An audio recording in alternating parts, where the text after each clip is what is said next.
welcome to my channel.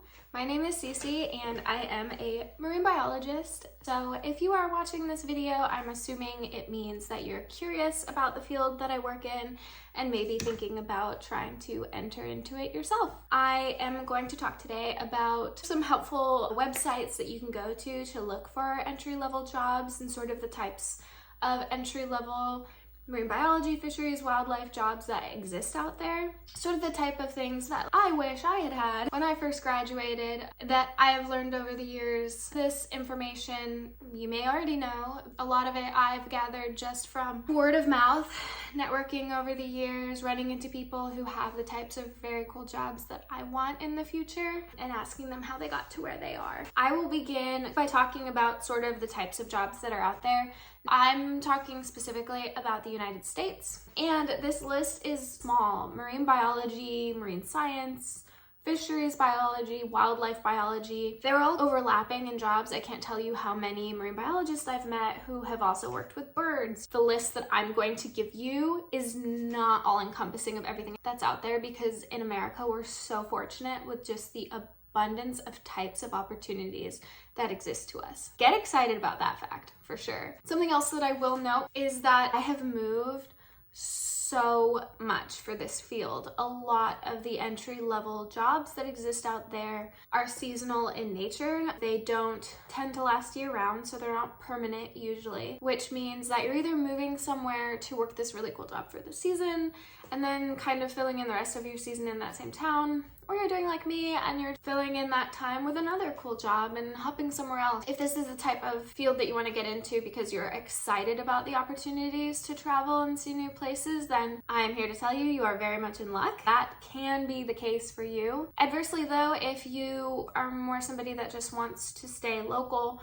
there are a lot of jobs all over the place. You might limit yourself in opportunities, I'm not gonna lie to you, depending on where you live. I mean, if you live somewhere where there's just tons of cool work going on, then you are really fortunate, and I hope that you like it there. The types of jobs that are out there that I recommend to people who are fresh out of college, have no experience, and are just kind of looking to quote unquote get their feet wet, get some hands-on experience. The number one that I would recommend is the SCA, the Student Conservation Association. Their website is the SCA.org. I can put it down there below. That is technically an internship. If you go to the SCA website and look at the internship opportunities that they have all kinds of cool ones. If you're interested in being a park ranger, if you're interested in backcountry stuff or interpretation, front country stuff, if you're interested in fisheries surveying or environmental education or archaeology, GIS, there's just so much. It's something that I did. I was an SCA intern in Utah at a national park. Basically what SCA is it's an internship that's partnered with some sort of an industry funded branch. Usually it's government based, so the National Park System, Fish and Wildlife, sometimes the Navy even has some opportunities, national seashores. So it's a really good way to experience job that could one day become a career. You don't get paid a ton of money. I will say nowadays, people are making way more than I did. So I've been in this field about 10 years. When I did my SCA, it was back in 2013. Back then, I was making $75 a week for 40 hours a week of work. So my SCA internship was as an interpretive park ranger. I did a lot of front country, informal communication with guests, a lot of like, hey, the bathroom is to the left. But no, I was telling them about the local resources and it was really cool. I super enjoyed that work. And you're basically a park ranger. You're given similar responsibilities. I ran the entrance station, the front desk. I helped with remitting of campground fees. I helped with the bookstore because our national park is pretty small. So you won't always have to do like money handling stuff. I personally did. And because I did my SCA, it was like some weird thing where I couldn't get an AmeriCorps award from it because I was money handling. I don't know, it was weird. So that's something that you should look out for as well with these SCAs, is sort of like what other benefits come from it, right? Like if you're looking at wildland firefighter ones, you could get your red card from doing these internships. You could also get an AmeriCorps award to compensate that lower stipend to help pay for your degree. Like I said, I got paid $75 a week. I've looked now and it's anywhere from like $300 to $600 a week, which is actually not so bad for an entry-level wildlife biologist, because I don't know if you've noticed this, but if you're getting into this field, I hope you're not doing it for the money. That's not to say great money doesn't exist. It's just to say that it's a competitive field and a lot of the really cool opportunities are unfortunately pretty underfunded. I'm gonna be real with you. It's not, I won't say it's because they know there's a million people behind you that are willing to do the job for less. There's just like not a lot of funding going towards marine biology and wildlife, unfortunately, unless you can get one of those coveted government jobs. Side tangents galore. SCA is an incredible opportunity. On the website, fill out one application, fill in your 3 references, and then send it out to I think up to 20 different internships. So you just click like, I'm interested, consider me, blah, blah, blah, blah.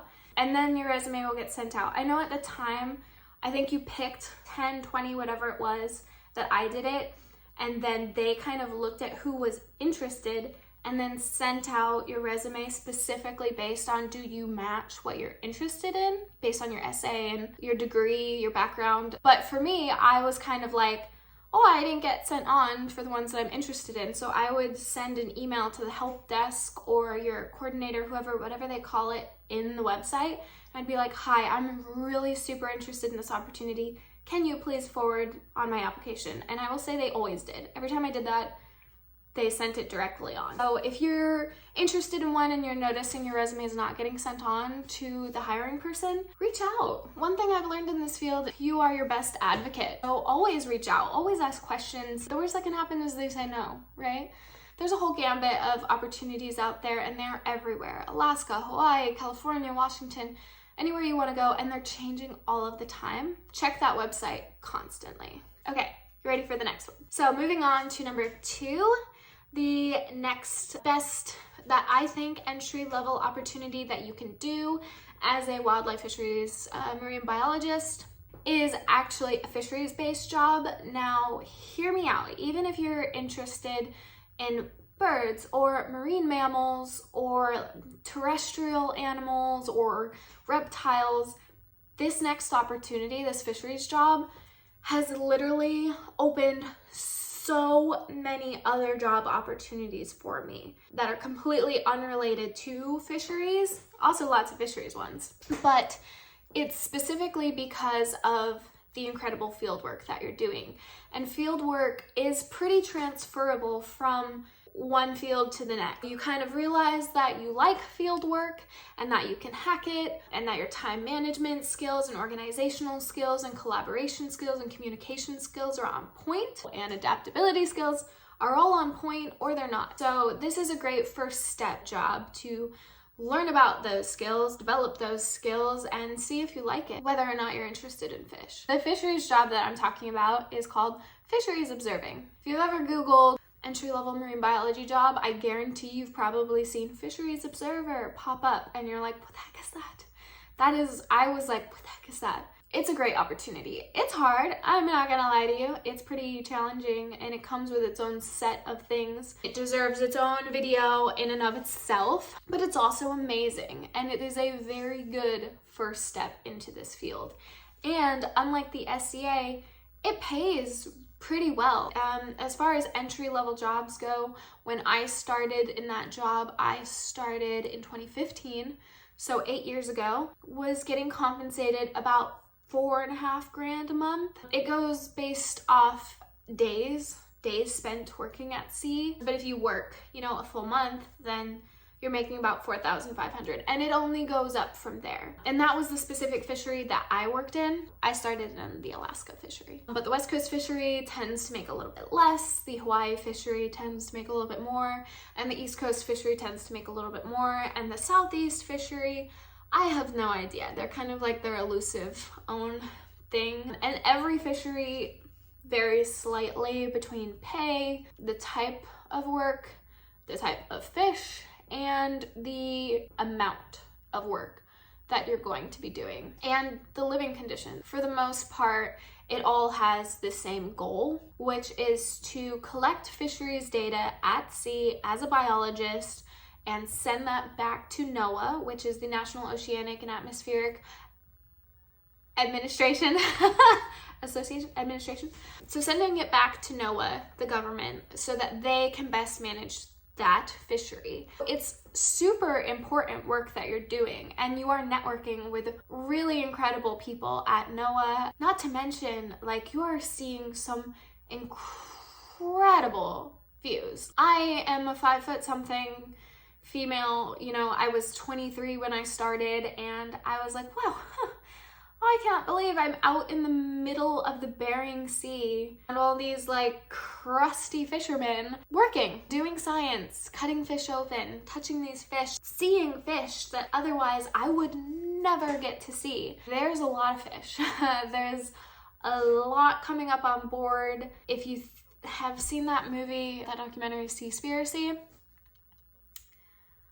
I hate that movie. Yeah, I hate that movie. I am a fisheries observer, you know. I was never bribed. I didn't know we were getting bribes. Not that, you know, that was a bad joke. But the quantity of fish that I think is shown in that documentary, that's the amount of fish that you could be seeing. So there is death involved with this position. I'm not gonna lie to you, of the fish. You're seeing fish being collected for human consumption. Keep that in mind if that's something that you're like, oh, I don't want to see fish die. You can be a marine biologist and never see a fish die, I guess. I was a vegetarian for 10 years before becoming a fisheries observer, and I went to sea, saw all of these fish being collected, you know, for like companies like McDonald's, stuff like that. It wasn't appetizing by any means, but I did, by my third boat, start eating meat. And it was specifically because at the time and the types of boats I was getting on, I was eating like cereal every day. So it wasn't ideal for me to not be eating meat because I just needed to eat what was served to me type thing. I'm getting ahead of myself here. If you don't know what a fisheries observer is and what the job entails, basically, a fisheries observer, depending on your fishery, I will talk about Alaska, you are sent to a training in Seattle, paid training, your housing is provided. So right off the bat, as an entry-level biologist looking to gain experience, those are two great checks, right? I just have to get myself to Seattle, and then I get to train at NOAA's facility. Like, that is so cool, and it was so cool. And they teach you so much, and it's hard, you know, you need to pay attention. It's basically like school, but you're learning to cut fish up, take their otoliths, dissect them. Like, for me, dream come true. I love fish. So basically, a fisheries observer goes and trains at NOAA's facility to collect fish samples, and then you are sent out on a vessel, and this is true for all the fisheries, whether it's Hawaii, the East Coast, or the West Coast, or Alaska. You are sent to NOAA's facility. You conduct your paid training. I know for Hawaii and the Alaska, housing is provided during that time. I don't know about the West Coast, and I don't know about the Northeast if housing is provided, but I know the training is always paid. Then you are sent off to live on a boat. So in Alaska, they fly you up to usually Dutch Harbor, but it can be any port town depending on the company that you work with. Again, I'm gonna have to do a whole video on this because there's different companies that you can go with that all have their pros and cons, and I am spending a lot of time talking about this one specific job. But fisheries observing, you basically go on a boat, spend a determined amount of time, but it varies from coast to coast. Like my first boat, I was on it for 30 days. I got off for 6 hours, and then I got back on for another 30 days. I got off for about 4 hours and got back on for like another 27 days. That math, yeah, it should add up to 87. I spent 87 days deployed in Alaska for my first contract. Northeast, I think they do like 1 to 20 day trips. So not as long over there. Hawaii, I think, is anywhere from 20 to 45 days is what they say. You know, and it totally varies, but that's kind of the average that you can expect. You are living on the ship, and you are collecting data, taking samples of what they're catching. You're working up that sample, whether it's length, weight, species identification, any sort of age structure that they want you to collect, saving that to take back to the lab with you, and turn over to other scientists. And every day you're entering that data into a computer base and sending it back to the government for them to check over. So basically you're out there monitoring the fisheries. It's so cool. I really loved it. It does come with its own hardships of being away, living at sea, and interacting with different personality types, but it's awesome and it pays well. And for me, because you didn't have to pay for rent when you're living at sea, right? And even when you're training. So basically what I did for a couple of years is that I would go to sea, work, and make a whole bunch of money. You have no overhead, right? Like, I mean, you're paying off your student loan maybe, or phone, whatever bills that you have, but you don't have rent and you don't have food while you're out there unless you're renting somewhere back home. I didn't do that. So I was stacking a lot of cash, and then I would get off the boat, and you have, I believe, 18 months before that certification, that training that you initially did in Seattle, before it expires. So you could, at the time that I did this, take up to 18 months off. Just tell your contracting company, like, hey, I just did my contract, my 90-day contract, and I want to take some time off. And I would take off like 5 months, like however long I could stretch out that money. And then I would go and travel the world where I didn't have to rent again. And I would just like go to Bali or Nepal, wherever the housing is really cheap. And I would just stretch out my money until I was poor and had to come back to the boat and work to make more money. So I did that for like a good 5 years, and it was really good. And it got me just this incredible field experience. I think that employers see that and they're pretty impressed by the knowledge that you have and the work that you've done and the amount of time that you've committed to a position. It's just so good. And like I said, people have gone on to do all kinds of different things from there. Firefighter, teacher, bird biologist, whale biologist, fisheries biologist. You can take that experience from fisheries onto so many different fields. I will do a much more in-depth, I know you think that was in-depth, but it's totally not. I will do a much more in-depth video about fisheries observing if you would like in the future. Comment below and let me know if that's something that you would like. But I need to get moving on. Number 3, another entry-level opportunity that can be really incredible is Peace Corps.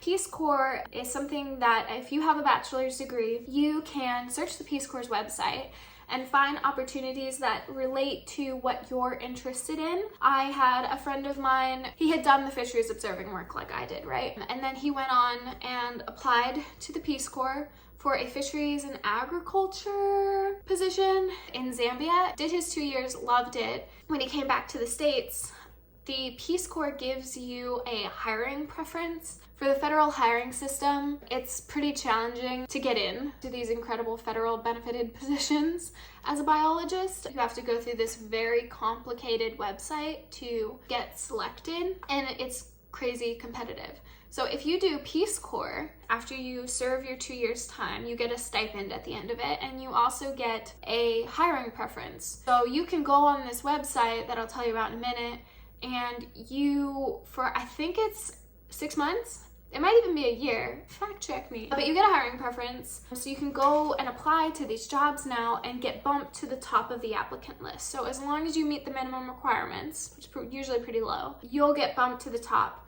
which means you will most likely get sent on for the hiring person to see your application. For years, I never got sent on.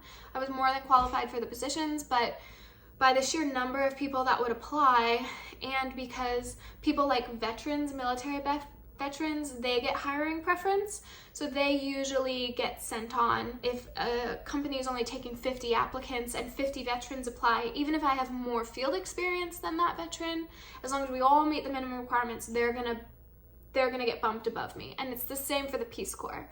So Peace Corps is a great way to get field experience, cultural experience, see the world, have your expenses taken care of while you're out there. I believed that you can defer your student loans while you're out there, come back and have this little nest egg of money as well as this hiring preference to restart your new life. So Peace Corps can be an incredible opportunity. I'm gonna have to move this video because I gotta go. Okay, sorry about the quick and not so subtle scenery change. Ignore all of this. The next opportunity that I'm gonna talk to you about best entry level that I personally think is going to be something called protected species observing. It falls under a similar realm as the fisheries observing. However, with these, you're usually going out on big seismic vessels at sea for, anywhere from like 2 to 6 weeks, depending on what you negotiate with the different contractors. I will say this position tends to usually require some sort of upfront training, meaning you need to go and get a protected species observer certification, or you do also need to get Bosiet training, which is this really cool training where you are in a helicopter simulation and they dump you down into the water, they flip you upside down, and you have to find your way out. And they teach you how to do that. It's really cool. Basically in preparation of the fact that you are taking a plane or a helicopter out to these ships, these huge ships, monitoring at sea their activities. Another certification that you can do that falls under that same realm is called PAM, Passive Acoustic Monitoring.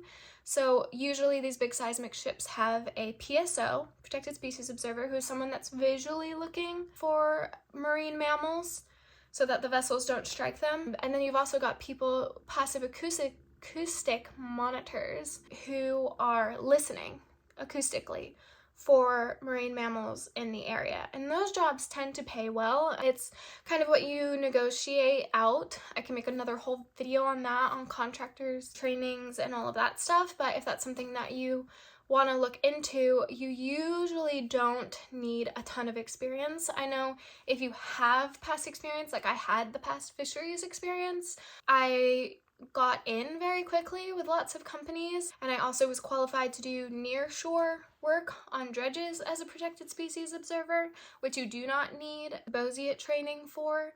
Those ones are a little bit harder to get into. Usually you have to have experience looking for sturgeon or looking for manatees to get on those ships. Sometimes if a company is desperate enough, they will take you on and they will kind of train you for a couple of days to get that experience. So it's worth reaching out. If you're more interested in the marine mammal side of things and you want to look for, a little bit bougier boats, want to deal with the fishery side, you don't want to see all that death, you want to be paid well, you don't want to go to sea quite as long, protected species observing is a great way to go about it. And I know that those job opportunities are increasing with wind farm activity. That could be a great opportunity. Once you have that qualification, you're pretty well sought after. Comment below, let me know if you would like a whole video on that specific job, sort of the ins and outs of it, how to get it, all of that stuff. So another great place to look for entry-level opportunities, I had hinted at this earlier when I was talking about Peace Corps, is going to be USA Jobs. Biological science technician positions are a great entry-level opportunity to gain experience. If you go to USA Job, fill out the one application, and you can submit for all of these different positions that are through the federal government, Bureau of Land Management, the National Park Service, U.S. Fish and Wildlife, National Seashores, pretty much anything federally run by the government, any positions there are going to be listed on this website. NOAA jobs, fisheries biologist jobs. They're all listed there. Usually, like I said, they're pretty competitive. However, those biological science technicians, if you look at the minimum requirements, most people with a bachelor's degree do meet them. However, very, very hard to get selected. It's kind of, the application runs on a point system. So how many triggers does your application hit to be sent on to the next one? It also has a lot to do with, like I said, how many people have that hiring preference that are getting hired, pushed over you. That can be a whole nother video, talking about kind of tricks of the trade for how to get yourself sent on for USA Jobs if you're one of those people that's applying and constantly getting no referrals like I did for a very long time. Yeah, I could make a video on how to kind of help you increase your odds of getting sent on. So comment below and let me know if that is something that you would like to see. But it can be a great spot to look for entry-level positions, and biological science technicians are usually a pretty awesome bet.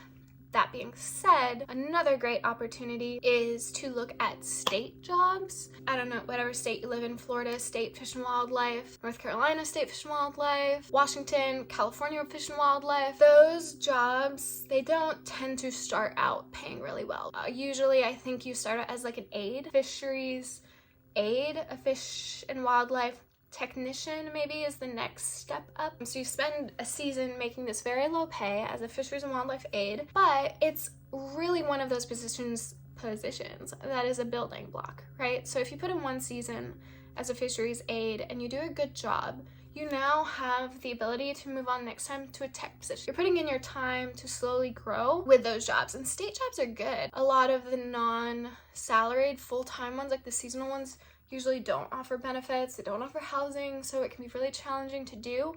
However, what I found is, like, now that I'm a little bit older and I do have more expenses and I have family to consider, I wish that I had started at that bottom level when I was younger and I had less commitment and I had less responsibilities and I could have made it work and I'd be willing to live with a roommate and all of these things, because then by now, if I had put that time into the sort of department or organization that would I could grow with, who knows where I would be. Starting out at those lower positions with your state in their fish and wildlife department can be a really great way to, one, gain experience, network, and to put in the time to start growing yourself in your career. The next opportunity that I'm going to talk about today, volunteer opportunities.